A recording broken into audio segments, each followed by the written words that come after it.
Todos nós, ou pelo menos a maioria de nós, ouve em 3 dimensões, não é? Nós conseguimos perceber se o som está longe, se está perto, se está a passar por cima de nós, se está ao nosso lado, se está atrás. Então, da mesma maneira que nós ouvimos, que é a 3 dimensões, o som binaural, digamos que é um impostor, ou seja, ele vai reproduzir basicamente aquilo que nós ouvimos quando não temos os auscultadores. Então o som binaural é isso, ele é som espacial, ele é 360. Então a diferença é que o som binaural permite ao ouvinte estar no centro da ação, enquanto que o som estéreo, neste caso, é como se estivéssemos num teatro, nós estamos a assistir à peça.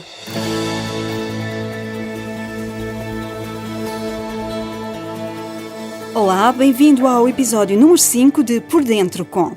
Já sabes que este é um podcast sobre podcasts, com a assinatura da equipa editorial da primeira plataforma agregadora e impulsionadora de conteúdos digitais de língua portuguesa, o Popcast.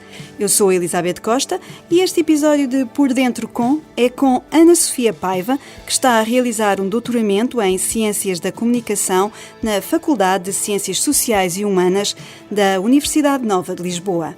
É fã de podcasts e especialista em som binaural. Continua a ouvir para ficares a saber tudo sobre este assunto.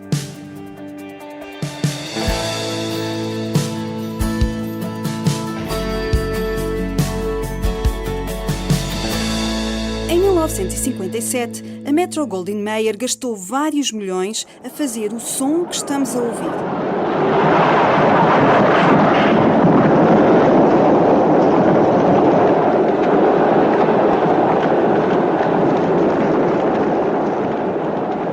Este som faz parte de uma cena icónica da história do cinema, com quase 5 minutos de duração no filme Ben-Hur.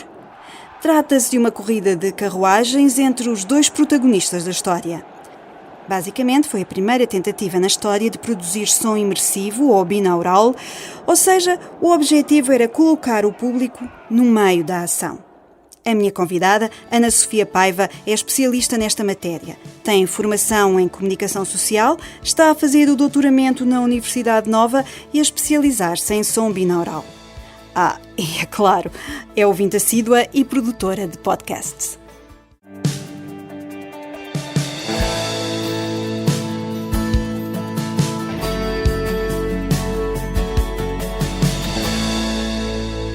Ana Sofia, bem-vinda, primeiro que tudo. Obrigada. E diz-me lá, o que é que te fascina no áudio? O que é que tem de diferente?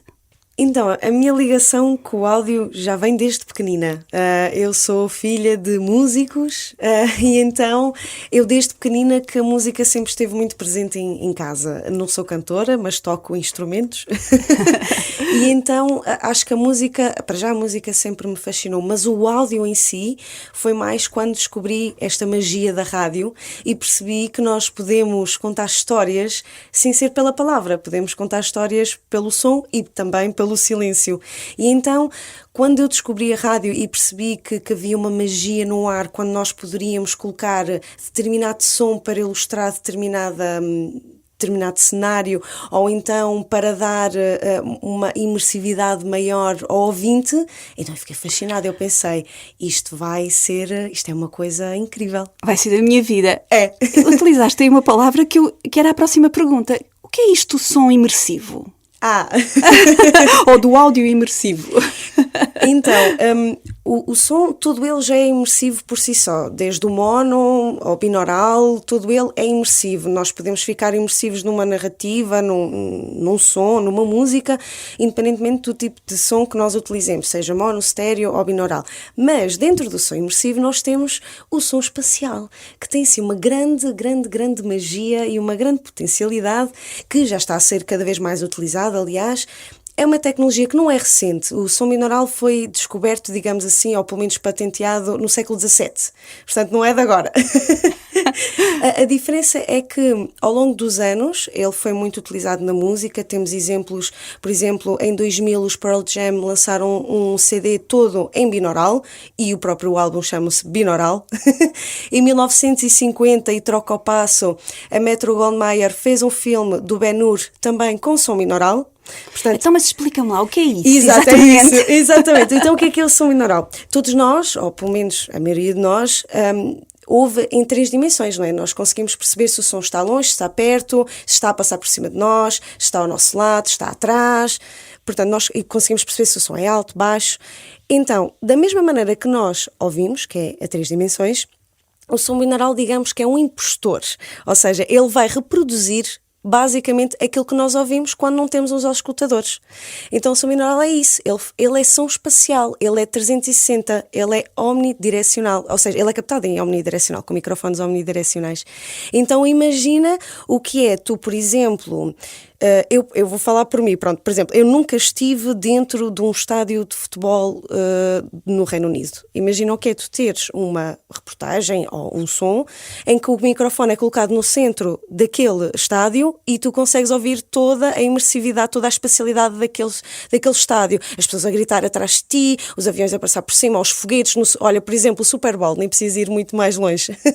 Então, a diferença é que o som binaural permite ao ouvinte estar no centro da ação, enquanto que o som estéreo, neste caso, é como se estivéssemos num teatro, nós estamos a assistir à peça. Ok, certíssimo, muito bem. Mas olha, é assim, nós vivemos no mundo da imagem. Achas que o áudio continua a ter assim um lugar tão importante? Cada vez mais, eu acho. Cada vez mais. Eu acho que, pelo menos há cerca... Obviamente que isto já é uma tendência que já vem já de há muitas décadas, mas eu acho que na última década para agora o som tem cada vez mais importância, não só nos mídia, mas também acho que na sociedade em geral. Por exemplo, ainda no outro dia deparei-me com o Banco de Portugal fazer um podcast. O Banco de Portugal a fazer um podcast. Portanto, o som acho que está a ser encarado primeiro como um escape também ao visual. Por exemplo, tivemos o caso da pandemia em que fomos tivemos uma grande enxurrada de imagens, e se calhar as pessoas começaram a fugir mais para o áudio porque estavam se calhar um bocado cansadas de ver.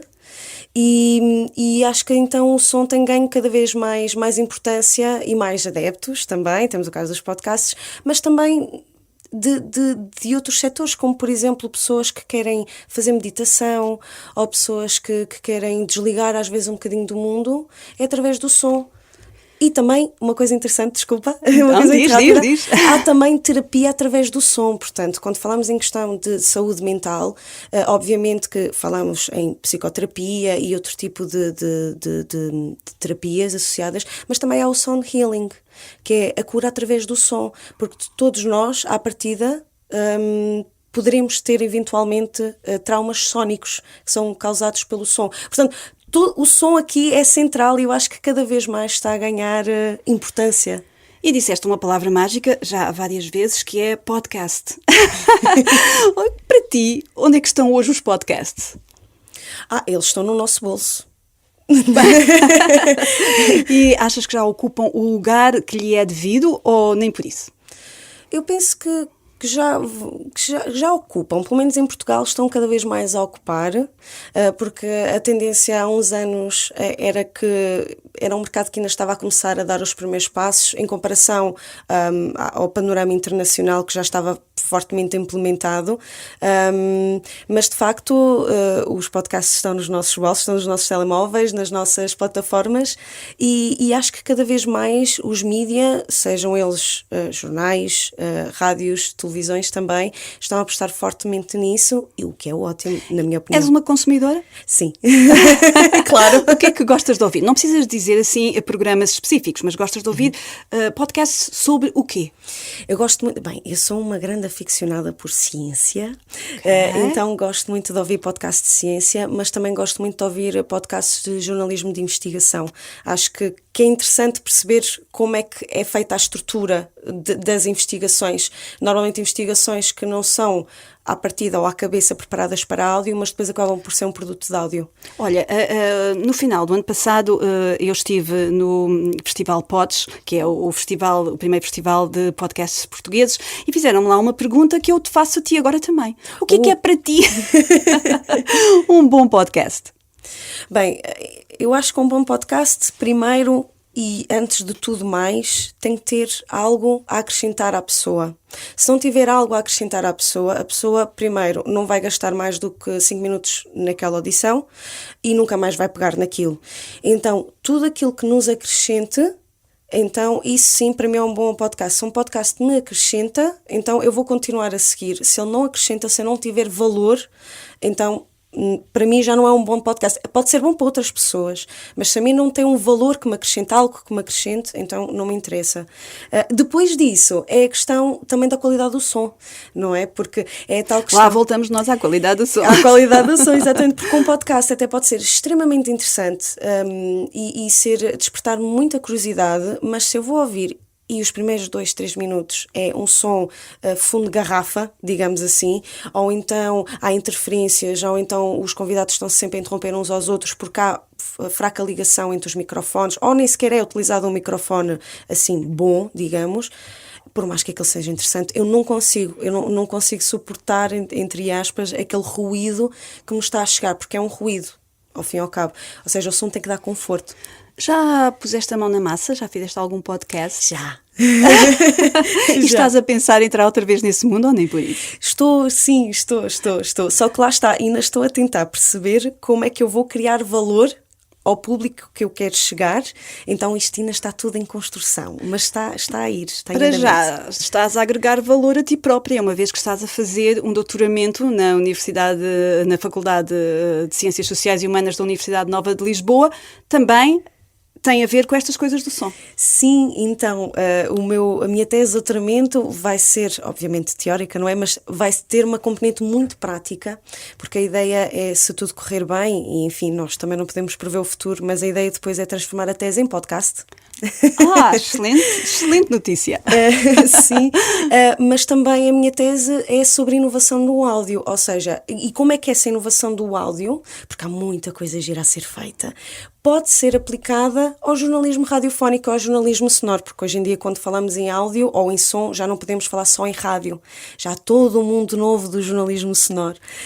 E essa inovação do áudio, para já, passa por três vertentes, que é o som binaural, que já falei dele, que é o tal impostor, mas que não é impostor.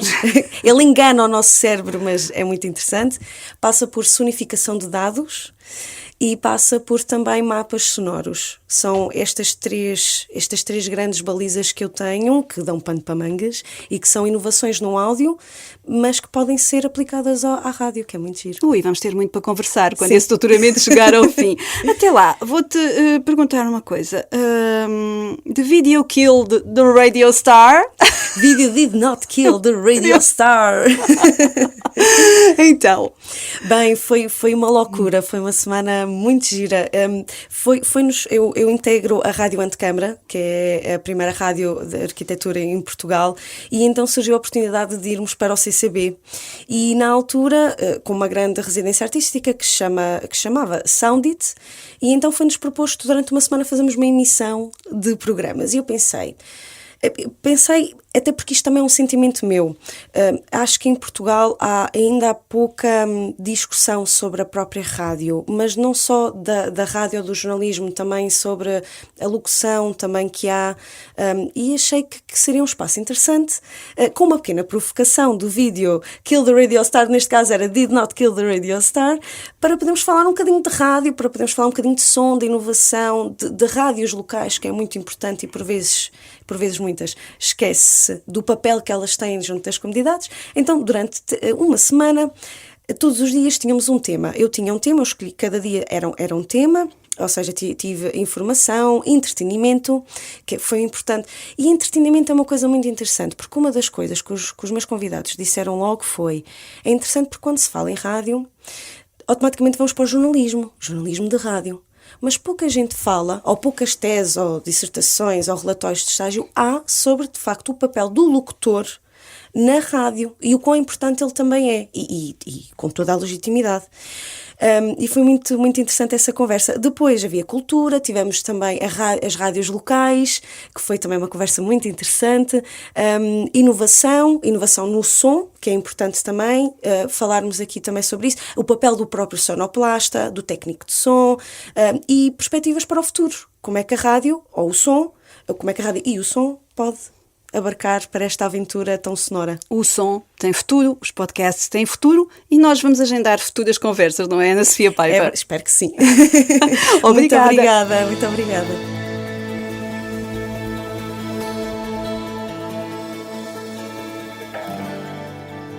Já a seguir vou conversar com o Tiago Loureiro, especialista em SEO e redes sociais. Faz parte da equipe editorial do Popcast e tem lugar cativo nos episódios de Por Dentro Com, para te explicar como podes e deves promover o teu conteúdo. Desta vez vou falar com o Tiago sobre o TikTok.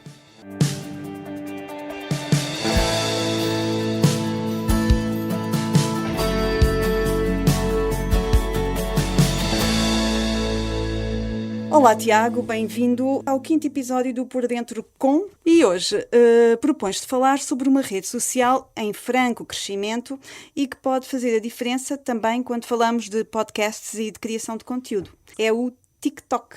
Então qual é a importância desta rede? É isso mesmo, hoje vamos aqui falar um bocadinho de TikTok e da importância que pode ter para os criadores de podcast. E começar desde já por desmistificar a ideia de que o TikTok é uma rede social de scroll infinito entre vídeos de dança e de coreografias e esse tipo de coisas. Não é. De acordo com o Statista, um conhecido site de estatísticas, a categoria de conteúdo mais popular nesta rede é o entretenimento e não inclui as danças. E isto é já aqui um primeiro sinal para os podcasters estarem atentos. O TikTok tem à data em Portugal cerca de 3.300.000 utilizadores ativos. Já é muita gente. É muita gente. E a média mundial de tempo passado nesta aplicação, mundial porque é o dado que temos, é de quase 24 horas por mês por utilizador. E para além destas estatísticas todas, não é? Quem anda nessa rede percebe que a plataforma consegue ser bastante viciante. Pois consegue. E alertar então aqui para um primeiro comportamento, uma primeira linha interessante, que é os jovens estão a começar a utilizar esta rede social como motor de busca. Ou seja, em vez de irem ao Google ou outro qualquer motor de pesquisa, pesquisar por um qualquer tema que lhes interessa, estão a fazê-lo dentro do TikTok. A rede, até sabendo já deste comportamento, lançou até uma campanha onde o mote é precisamente esse, que é Search It, Learn It, Do It with TikTok. Em português, pesquisa, aprende, fala no TikTok. É não. E como é que os podcasters podem aproveitar isto? E a resposta é fácil, SEO.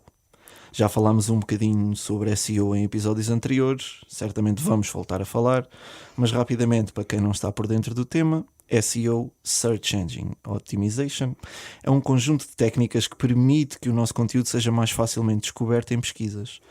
Muito basicamente, é perceber a forma da pesquisa das pessoas e fazer o nosso conteúdo ir ao encontro delas. Bem, já fiquei nos números, realmente são tudo números muito grandes, enfim, mas vamos continuar. E neste contexto, o que é que podem fazer os podcasts para que o seu conteúdo seja descoberto? 4 pontos muito importantes. O primeiro, o descritivo do conteúdo, o descritivo do post no TikTok é muito importante. Porquê? Porque o descritivo dá contexto ao nosso vídeo, logo é um campo essencial para os resultados de busca. Basta fazermos esse exercício, basta fazermos uma qualquer pesquisa no TikTok para percebermos que o ouro do match entre a pesquisa e o resultado está na descrição. Portanto, texto descritivo, salientando os pontos essenciais. O convidado X, por exemplo, esteve connosco no podcast Y, onde referiu Z. Ou seja, uma frase que resume a ideia do conteúdo. Obviamente embrulhado noutra criatividade, mas sem fugir destes pontos fundamentais do que trata o vídeo. Um segundo ponto, legendas. O próprio TikTok até já tem uma ferramenta de legendagem automática que nos permite depois editar o que não ficou bem traduzido, digamos assim.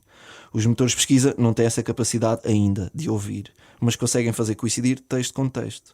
Então, seguindo a lógica, se a pesquisa do utilizador faz match com algum excerto da nossa legenda, é claro que nos aumenta a probabilidade de aparecer. Terceiro ponto, hashtags, que é o princípio base do SEO. Se a palavra-chave que a pessoa utiliza na pesquisa está no nosso conteúdo, este é passível de aparecer. Aqui as hashtags têm um papel muito importante. Por exemplo, se o nosso conteúdo é sobre os melhores filmes a estrear em breve, faz sentido colocar hashtag do nome dos filmes, dos atores e outras como hashtag estreia no cinema, hashtag cinema em Portugal, etc. Não devemos, porém, encher a descrição de hashtags para não criar ruído.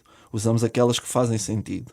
E aqui não vale fazer aquela pequena batota, não é? Que é usar hashtags só porque estão trends. Não, porque se esta hashtag não tem nada a ver com o conteúdo, o utilizador que pesquisa vai dar um conteúdo que não tem nada a ver com isso. Mas eu acho que aqui tem que haver mesmo bom senso, porque há quem de facto encha o ecrã de hashtags. E isso causa mais ruído do que informação. Exatamente. Então, e falta a tua quarta sugestão.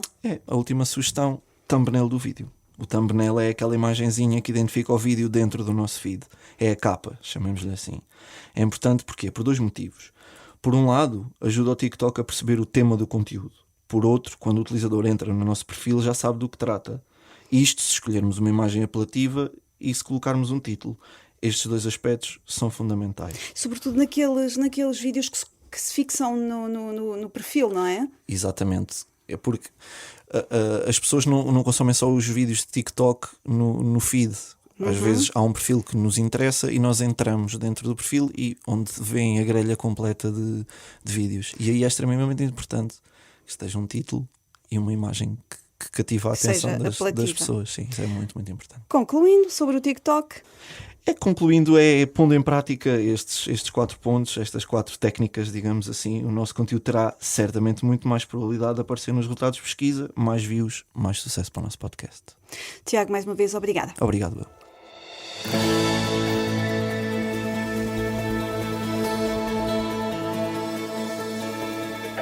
Super Talks by Super Brands. Este é um dos mais recentes podcasts a chegar ao Popcast. São conversas sobre o mundo das marcas, as marcas que não são apenas produtos, são pessoas e pessoas podem ser marcas. Todas as semanas, a equipa Super Brands traz um convidado para partilhar a sua visão, experiências, desafios e aprendizagens dentro e fora do mundo empresarial. Super conversas e super ideias no Super Talks by Super Brands, com a chancela da RFM. Super Talks. Vamos abrir a porta ao mundo das marcas. Um convidado, várias experiências, visões distintas. Super Talks by Super Brands. Ok, bem-vindos ao primeiro episódio das Super Talks, o podcast da Super Brands. Queremos desde já agradecer-vos. Agradecer também aqui ao nosso primeiro convidado, Edson Ataíde, pela disponibilidade de se poder juntar a nós.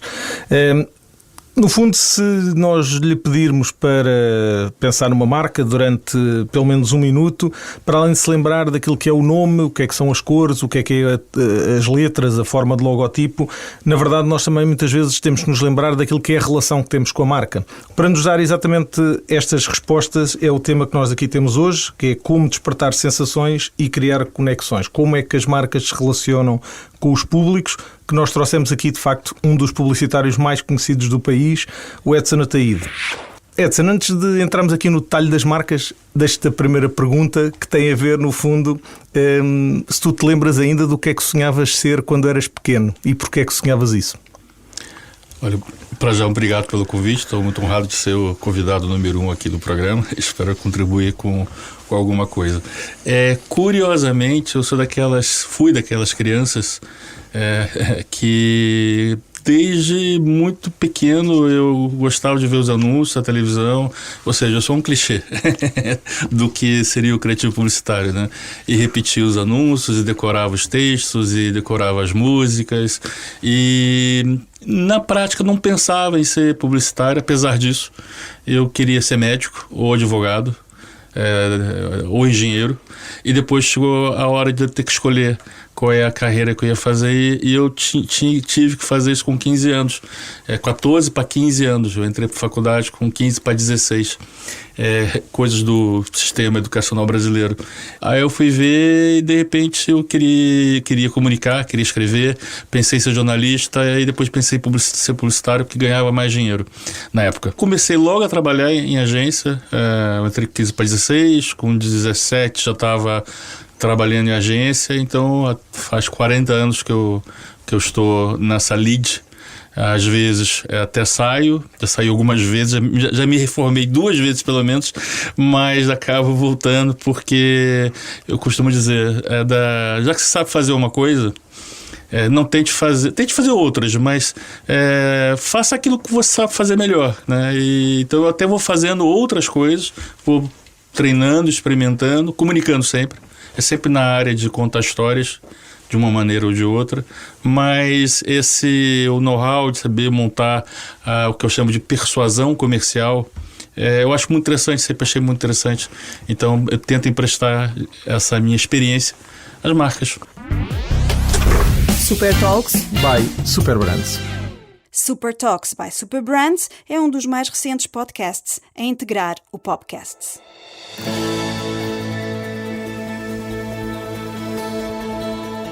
Rhys Waters é produtor de podcasts no Canadá, fundador e um dos principais responsáveis pelo site Podstarter.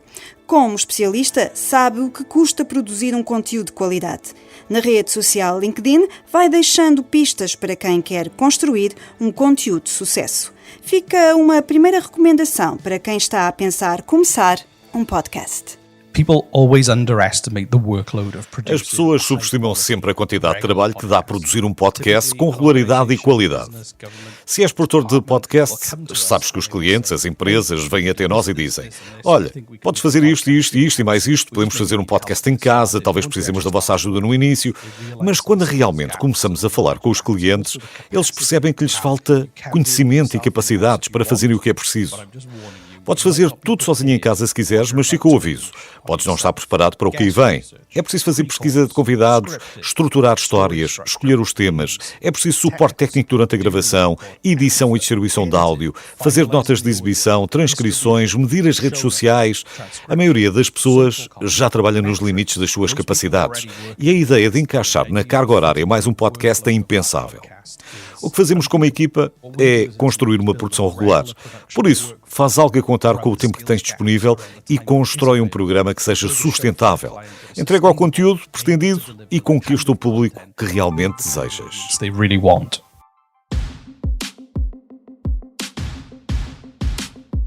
Tempo e conhecimento são necessários, nas palavras de Rhys Waters, para construir um conteúdo consistente e regular com qualidade. E se estás sem ideias para começar um novo podcast, vou revelar-te um segredo. Há uma categoria em alta entre os podcasts.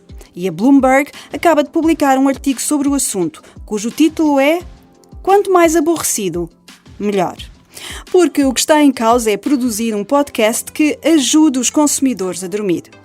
Não estou a falar de podcasts sobre sono ou a qualidade do mesmo. Estou a falar de podcasts cujo principal objetivo é adormecer quem os ouve. Tim Lu, autor do artigo da Bloomberg, confessa ser consumidor de um podcast realizado por um ex-cantor de ópera que sabe dar bom uso à sua voz de barítono. Ao que parece, este ex-cantor de ópera passa o tempo a ler artigos da Wikipédia. Tim Lu afirma que já ouviu um dos episódios uma dúzia de vezes e nunca conseguiu chegar ao fim, porque adormece. No mercado de nichos, este é, sem dúvida, um dos mais curiosos. Este não é de todo o objetivo do Por Dentro Com. A minha meta e a meta da restante equipa é que fiques bem acordado e atento às dicas que vão passando por aqui. E pronto, no próximo episódio há mais notícias e novidades sobre o mundo dos podcasts e sobre os bastidores do Popcast. Segue-nos no Facebook e no Instagram em popcasts.pt. E se tens um podcast ou videocast e queres fazer parte do portfólio desta plataforma, entra em contacto através do e-mail ajuda@popcasts.pt. Se tiveres novidades sobre o teu podcast ou quiseres vir conversar connosco, estás sempre a tempo de entrar em contacto. Eu sou a Elizabeth Costa, marcamos encontro no próximo episódio. Até lá, bons conteúdos.